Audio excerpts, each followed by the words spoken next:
On the 49th floor of Trump Tower in Manhattan, there were two apartments side by side. One cost $18,000 a month. A man lived there, a massive man north of 300 pounds with a thick white beard and a laugh that could fill a restaurant. The other apartment cost $6,000 a month. Nothing lived there but cats. The man's name was Chuck Blazer. For over 2 decades, he was the second most powerful person in soccer across North America, Central America, and the Caribbean. And for most of that time, almost nobody outside the sport had ever heard his name. By the time the world finally did hear it, Blazer would be sitting in a wheelchair in a Brooklyn courtroom, confessing to crimes that would bring down the president of FIFA. Blazer wasn't always untouchable. He served as the general secretary of CONCACAF, the governing body for soccer across North America, Central America, and the Caribbean from 1990 to 2011, and as a member of FIFA's powerful executive committee from 1997 to 2013. He'd come from nowhere, really. A suburban soccer dad from New Rochelle, New York, who somehow talked his way into the room where the actual decisions got made. And once he was in that room, he never left it. When MLS gave Blazer its Commissioner's Award in 2006, the league's commissioner called him one of the most important people in the history of soccer in the country, the man behind the curtain pushing American soccer onto the world stage. What almost nobody in that room knew was that 2006 was also the second consecutive year Blazer paid no income tax at all, one of 10 federal counts that would eventually be filed against him. The money came from everywhere, and it went everywhere. A 2013 investigation by CONCACAF's own Integrity Committee found that Blazer had collected more than $20 million in commissions, fees, and rental payments from the organization between 1996 and 2011. That's not revenue the organization spent on him. That's money that simply moved from CONCACAF's accounts into Chuck Blazer's pocket year after year for nearly 2 decades, with almost nobody asking how or why. Across his reign, he reportedly ran up $29 million in credit card charges, funding a lifestyle that would have embarrassed most royalty. And then there was Trump Tower. Blazer occupied an apartment there, costing $18,000 a month, and then charged CONCACAF for a second, smaller unit next door, reportedly for his cats.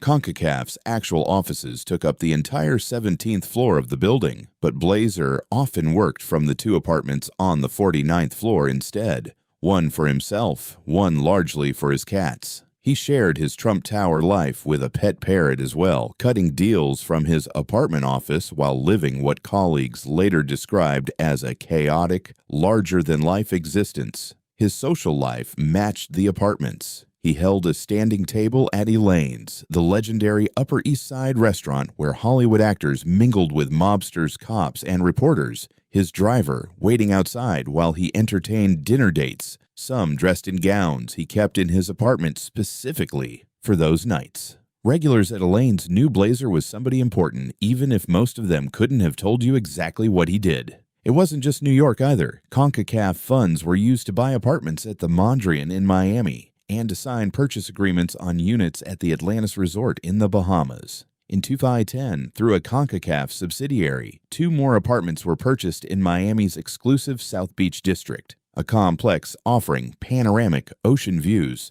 bayfront pools, a 5-star restaurant, and a private beach, without the knowledge of CONCACAF's own executive committee, according to allegations later made by the federation's former president. The world Blazer moved through wasn't limited to soccer offices either. He documented his travels into the heart of global power on a personal website, an idea he said was inspired by a 2011 meeting with Vladimir Putin. He had dined with Nelson Mandela. He'd been photographed beside Sepp Blatter and football legend Franz Beckenbauer at FIFA's biggest events. He had hobnobbed with the most powerful people in the world, all while quietly extracting a fortune from a sport built on the loyalty of fans who could never have afforded a single night at Elaine's. For years, the system worked because everyone in it benefited from staying quiet.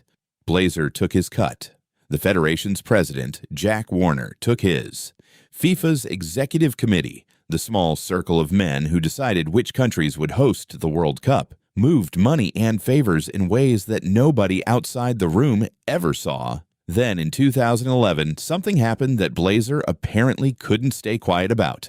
Blazer accused CONCACAF President Jack Warner and fellow FIFA Executive Committee member Mohammed bin Hammam of offering $40,000 bribes to voters ahead of FIFA's 2011 presidential election. Bin Hammam had been the only man willing to challenge Sepp Blatter for the presidency. After Warner and bin Hammam were suspended over the allegations, Blatter ran unopposed and was elected to a fourth term. To the outside world, it looked like Blazer had done something brave, exposed corruption at the highest levels of the sport, taken down two of the most powerful men in football. It wasn't bravery, it was survival, because what almost nobody knew at the time was that the #1 power broker in American soccer wasn't acting alone, and he wasn't acting out of conscience. By 2011, Blazer had already turned, becoming an FBI informant, providing information on his fellow executive committee members in exchange for staying a free man. Think about what that actually meant.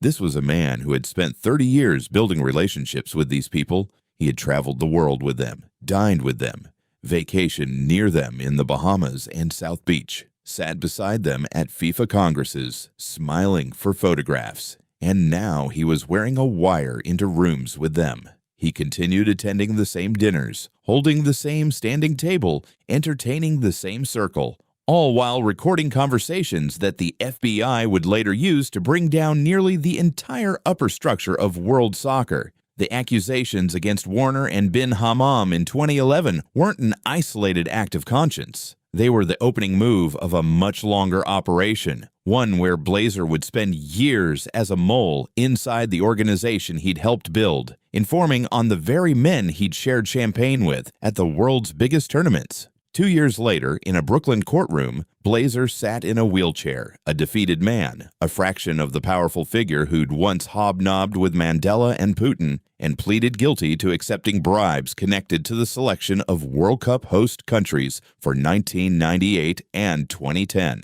At that hearing, Blazer revealed he was also suffering from rectal cancer, diabetes, and coronary artery disease. The 40-page transcript of that hearing, kept sealed for 2 years, ultimately helped unravel the corruption scandal that led to the indictment of 14 other officials and businessmen, with guilty pleas from 4 others made public alongside Blazer's own.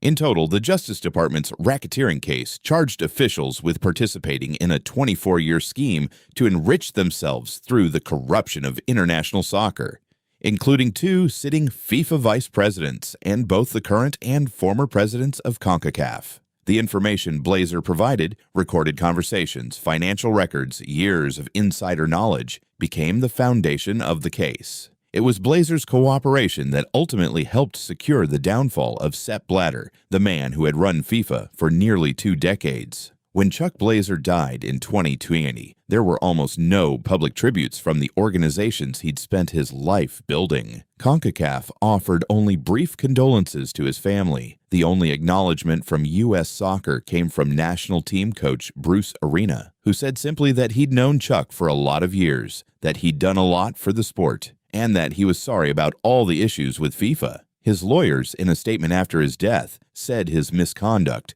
for which he'd accepted full responsibility, shouldn't obscure the positive impact he'd had on the game.